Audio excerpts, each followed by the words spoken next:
Una cercavila encapçalada pel Bou de Reus i els gegants del Moster i secundada per una bicicletada popular va sortir des de la plaça Llibertat fins a la Palma, on Reus Decideix va celebrar l'acte central de campanya a les comarques del Camp i a les Terres de l'Ebre.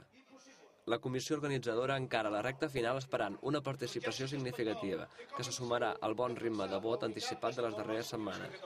Per Reus Decideix, un altre dels objectius que s'havien plantejat, implicar les entitats i ciutadania reusenca, s'ha complert amb escreix. Contents perquè creiem que hem aconseguit d'involucrar bastant tot el que és les entitats i els partits. Nosaltres una mica aquesta era una funció important que sabéssim, per una banda, organitzar, però sobretot també implicar el màxim de gent i que el màxim de gent es fessin seva la consulta i que, per tant, se'n fessin partíceps i uns orientant en el sentit del vot, a votar sí, a votar no, els altres doncs, pel fet democràtic que en si mateix representa.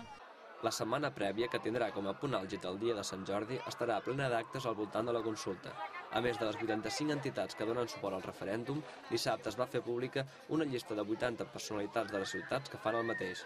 A la Palma, Joel Joan i Joan Reig, juntament amb diferents representants de les plataformes organitzadores del Camp i l'Ebre, van fer els parlaments. Van incitar la participació i van proposar que la independència deixi de ser un tema tabú i que es converteixi en un habitual a les converses.